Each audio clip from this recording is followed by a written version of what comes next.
Well, hello, and thank you for joining me for another Alex on Tech and iTWireTV video.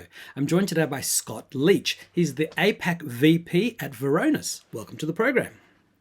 Thanks, Alex. Well, I thought I'd start off by noting that Varonis was founded in 2005 with cyber security software. So what was it protecting against back then? And what is Varonis protecting against today? And also how have threat actors and cyber attacks evolved? Yeah, look, good question. Look, for us, I don't think the mission's really changed. I mean, we've always been focused on helping businesses secure their data and specifically secure their unstructured data. And help answer, fairly fundamental questions like, do you know where your sensitive information is? Do you know who's got access to that sensitive information? And do you know that they're using that sensitive information correctly? So the mission's always been the same. I guess back in 2005, when you think about information, a lot of it back then was stored on file servers. Today, there's certainly still information stored on file servers, but increasingly it's also stored in the cloud, right? We see lots of it in places like Microsoft 365 and AWS and Azure and Slack and GitHub and Box. But the mission's fundamentally the same, focused on helping businesses secure their data. Second part of your question in terms of how has the sort of the threat landscape changed? I mean, I don't know about you and when you went to school, but, I think you think back to sort of the late 80s, early 2000s, cyber attacks then were sort of the realm of high school kids mucking around, having a bit of fun, pranking their friends. Think about them today. It's kind of nation states going after critical infrastructure, looking to influence election outcomes, trying to hack autonomous vehicles. So look, there's certainly been a lot of change in terms of, the frequency of attacks, the sophistication of attacks, and the damage that can be inflicted from a cyber attack. Yeah. Well, speaking of ransomware, it's obviously a hugely important topic today, and the threats have grown to encompass, Bitcoin ransoms that are huge, which are augmented nowadays by extortion and blackmail, the threats of leaking all your information, even if you have paid the ransom. So against this bleak backdrop of cyber evil, what should every IT professional know about ransomware today? And what sort of attacks are we seeing, and how are they growing in sophistication? Yes, I think probably the first thing to think about is that these ransomware groups aren't all that dissimilar from the business that you run, the business that I'm involved in, right? They're run as businesses. And there's a lot of money to be made today in ransomware. The risks of getting caught and prosecuted are pretty low. And so with all of that money coming in, that's really fueling a lot of development and innovation in those ransomware groups. And so I think until you see the incentives change, the risk of getting caught change, your IT professionals really should expect that successful ransomware gangs are going to continue to reinvent themselves, to refine their techniques, and to continue to go after critical data. There's been some interesting developments in the space. Over the last couple of years, we've seen the emergence of this ransomware as a service model. So you no longer need to be really technically savvy. You don't have to write your own code. You don't have to figure out how to break into a business. There are groups out there who can do that for you, who can get the access you need for you. And so you can just come across the top with your own little tools and techniques and tricks and deploy very sophisticated ransomware very simply without a lot of technical expertise. And, you're right to point out that, there's almost a double extortion model in play at the moment where it's not just ransomware gangs breaking in and encrypting everything and asking you to pay a ransom. They're coming into the environment, they're stealing your data first, then they're encrypting it. So they've got you both ways. They can threaten to leak your sensitive information externally if you don't pay, and they can hold you hostage by ransoming all your information. So, yeah, certainly seeing some interesting developments in that space. Yeah, cybercrime as a service. It's cybercrime as a service, exactly. Yeah, it's crazy. So, what are some anonymized examples of significant ransomware attacks where hackers have used very innovative or interesting methods? And what's the most devious attack that you've seen and hopefully prevented? Yeah, look, there's lots of interesting ones to talk about, right? I think one of the most interesting ones I've seen is an attacker had compromised a business, and we could see in sort of real time exactly what they were doing inside the environment. Mm-hmm. And they went as far as browsing the sensitive information in the organization, looking for their cyber insurance policy. So they wanted to know exactly how much that business had coverage for.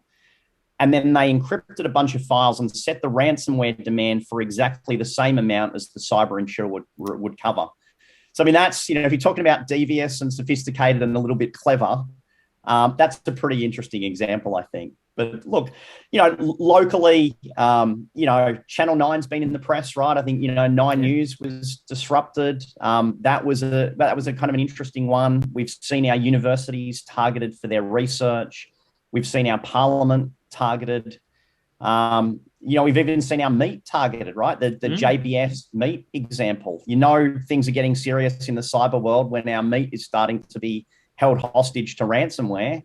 And I think in the JBS example, there was something like an $11 million ransom paid so that there was not further disruption. There's an example out of the US, fairly recent one, where a cyber attacker had managed to get into a county in Florida's water department and get into their industrial control systems and add a bunch of sodium hydroxide to the water to the point that the water levels were unsafe for a period of time. We saw another fairly interesting example around a kind of an insider threat where this is a New York City credit union, and a lady who had a part-time job working in the credit union was fired. Mm-hmm. The business was a little bit slow revoking a security access.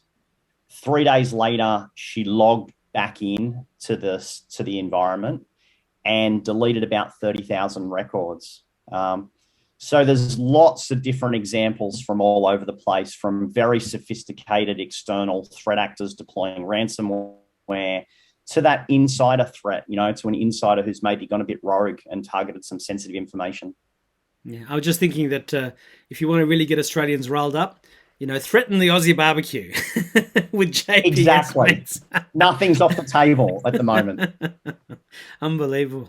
Now, the front page of the Varonis site states, or it asks, what is your ransomware blast radius? So what does this mean, besides the obvious? And what is the average blast radius for many companies? And you've spoken about, thousands, tens of thousands of files, but what's some examples?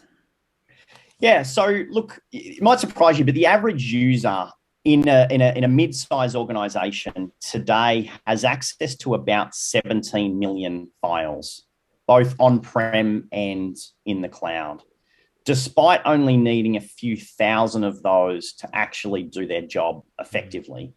And so you think about that, right? If a single user account gets compromised, that single user account has got access to these, in this example, 17 million files.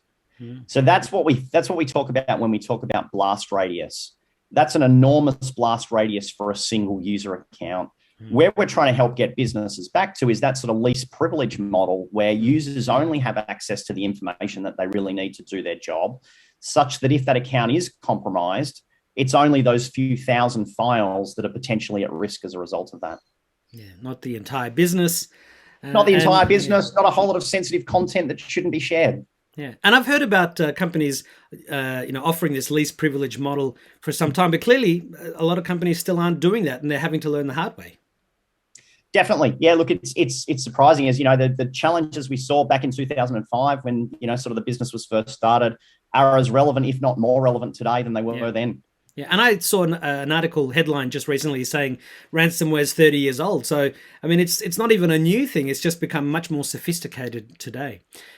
But anyway, sadly, the bad guys know that a house divided against itself cannot stand. So why should organizations be just as concerned about internal threats as external threats? And of course, you just mentioned that example about the lady in the credit union in New York, but there must be other terrifying examples you can share.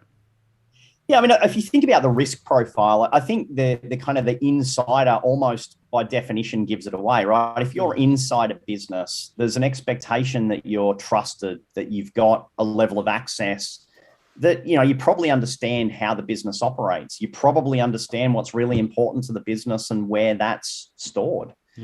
And so the risk of an insider going rogue can be really, really damaging. I think there's probably the best example there, and it's a pretty well publicized one, but there was an employee at Boeing, a guy called Greg Chung.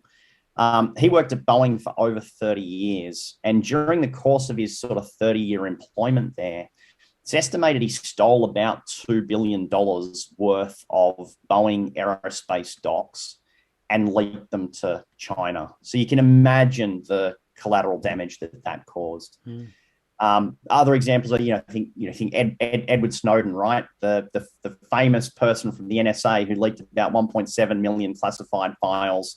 Whether you think that was a good thing or a bad thing is probably a conversation for another day. But look, that's another example of an insider threat. Go back in the press a few years, Sony, had new release movies leaked before they hit the cinemas. That had massive financial impact to them. Target as well disclosed publicly that they had one of their employees go rogue, stole about 40 million credit and debit card records, and they estimated the cost of that at about $105 million in damages. The other thing that's kind of interesting is we're seeing a little bit of the external ransomware threat and the disgruntled insider come together in a way where, the external ransomware threat groups are approaching insiders, asking to pay money to get hold of your account information so that they can use your credentials to log in. So it is the insider threat angle is an interesting one. And if anyone knows from the June story with Frank Herbert, it was an insider threat that brought down the guys that took over from the Harkonnens on June. Sorry if you haven't seen the movie yet, but the book's been out. The book's been out for decades. It's a plot point, but it was an insider threat that caused the downfall and set the whole thing in motion, which was a stark example of just how. I mean, a lot of companies must be delinquent in not doing proper security audits and just sort of thinking everything is hunky-dory, and they get the biggest shock of their lives when something like this happens. Yeah, look, I mean, you're right. I think the problem is trying to figure out where to start, right? Cybersecurity is such a big, confusing market. And I think on that note, what are some of the simple things then that businesses can do right now to improve their defenses against ransomware and those rogue insiders? Look, I think you need to think about what attackers want. You know what the attackers are after, right? They're after your data. So if you can systematically make it harder for them to get to your data, if you're watching your data more closely, you're making it harder for them to get access to it. Most organizations that we deal with don't know how much data they've got that's overly accessible, that's not being watched. And so I think that the thing that we would encourage most businesses to do is take better care of their data. Start with a data-first approach. Start by watching your data. Where is your sensitive information stored? Who's got access to it? Who is accessing it in real time? And if you do that well, you can really mitigate the threat against your organization. And just whilst I'm thinking of it, what's the short version of how you approach a new customer that comes to you and says, help us with this? What's sort of the check? I mean, obviously it's much more detailed, but what's sort of like the start off checklist of things that you'll go through a customer with to discover their situation, learn about their story, and start helping them to really knuckle down and get this sorted? Yeah, so look, I mean, a lot of organizations today just struggle to answer some of those basic questions around where their sensitive information is, who's got access to it, how is it being accessed. And so, look, the first thing we do when we're dealing with a business in that situation is we, at no cost, come in, deploy our software, we let it run for a period of about 30 days, analyze their environment, and then we go back to them with a report to help highlight both where their risks are, as well as some of the low-hanging fruit around how they can best remediate. Yeah. And you must get calls from businesses saying, we've been infected, our files are encrypted. What should a business do if it finds itself infected? Look, I think that probably the most important thing to consider here is that you need to have an incident response plan in place, and one that you've tested. You should assume that at some point this is going to happen to you, and you should be prepared for when that day comes. And if you don't have the internal expertise, then you really want a trusted external partner who you can pick up the phone to, who you can call, bring them in if something like this does happen. From a Varonis standpoint, all of our customers get access at no cost to incident response services. So if they, were ever unlucky enough to find themselves in this situation, they'd have access to our experts on tap. Sure. I mean, yeah, it's not a case of if, but when these days. It really is. Yeah. Are there any other customer stories you'd like to highlight, even if they've been anonymized? Yeah, look, I think we've talked a little bit about a few that have made the press, right? A few of the doom and gloom ones, but I think for every doom and gloom story, there are lots of successful stories. We were working with a law firm customer of ours a couple of weeks ago here in Australia, and we were monitoring their data for unusual access, and we noticed that a particular partner inside that law firm had started to access a whole lot of sensitive information that they didn't normally access. Mm. And so we raised an alert, we got the security team involved, and it turns out this lawyer, partner of the law firm, was going through, downloading a whole lot of old case files, whole lot of old contact information. It turns out that they'd already been offered a job with a competing law firm. And so that was one where we were able to alert early on access to sensitive information. Security team was able to step in and then very quickly block access and stop that kind of IP from being leaked out. So look, that's probably a good news story for you. Yeah, absolutely. So what is the story behind the founding of Varonis? What was the spark that caused the founders to say, we've got to start this company?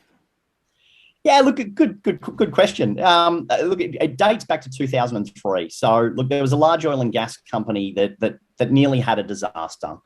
They'd spent a couple of $1 million capturing high-resolution images of the ocean floor, mm-hmm. and they'd stored those high-res images on a file server.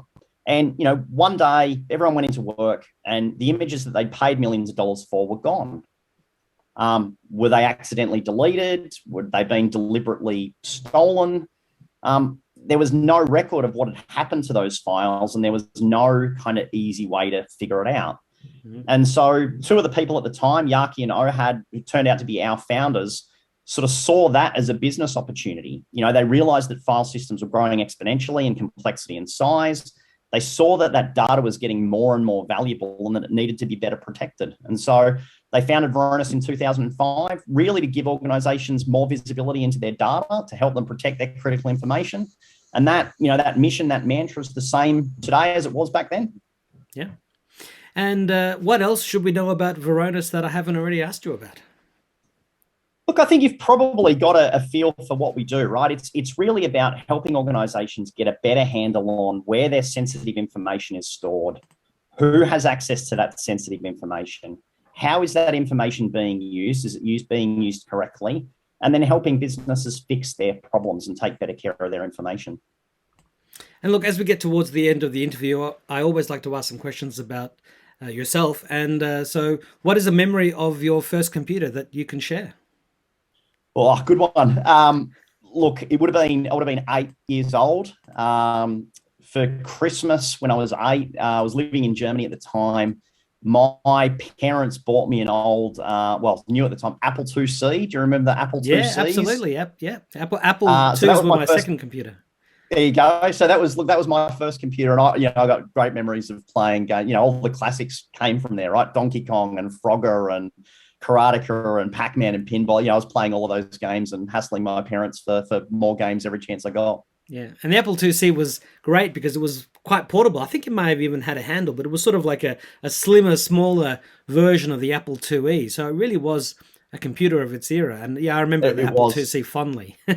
It's probably worth quite a lot now, actually, if I'd hung on to it. Absolutely, yeah. And what is the first computer virus or cyber attack that you remember encountering? Oh, good question. Look, the first one, actually, I can remember it pretty well.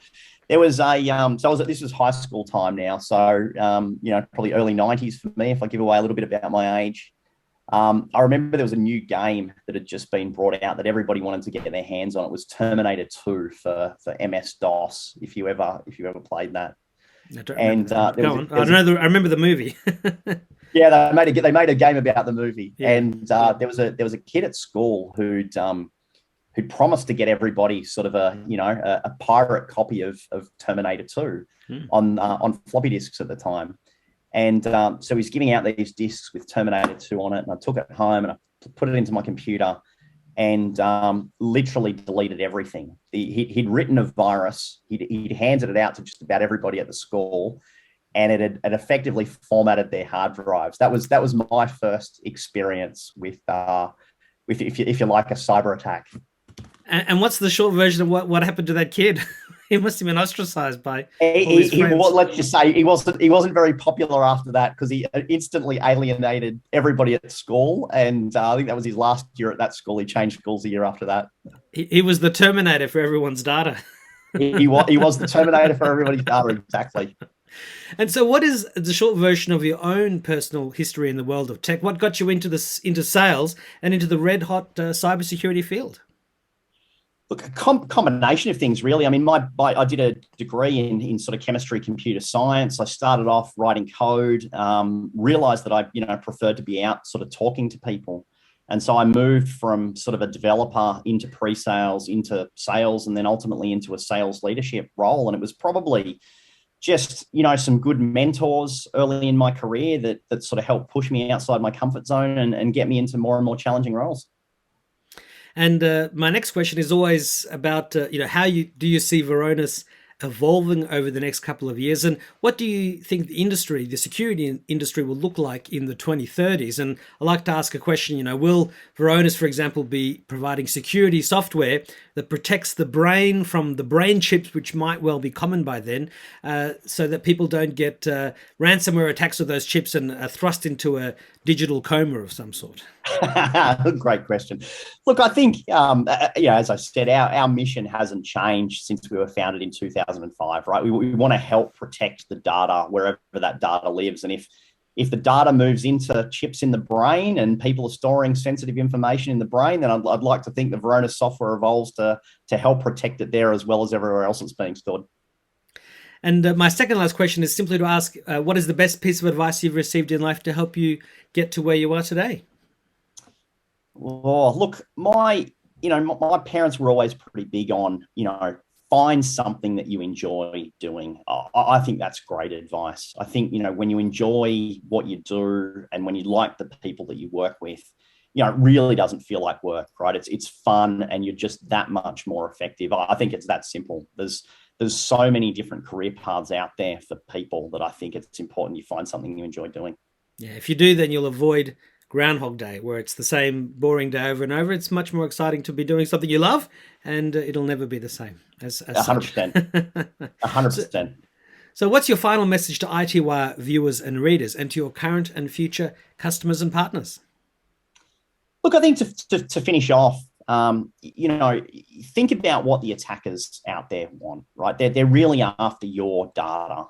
And so, as IT professionals, as business leaders, by making it harder for them to get that data, by watching it more closely, you're going to make the attacker's job that much trickier and help better protect your business. And so if you find yourself in a situation where you're struggling with that today, we'd love the opportunity to help. We'll come in and do a no-cost data risk assessment to help you understand where your sensitive data is stored, who's accessing it, how it's being accessed, and help you work on a plan to better remediate. Well, Scott Leach, the APAC VP of Sales at Varonis, I thank you very much for your time, and I hope we can speak again in the future. Appreciate the chat, Alex. Thanks very much. Thank you. Bye-bye. Bye.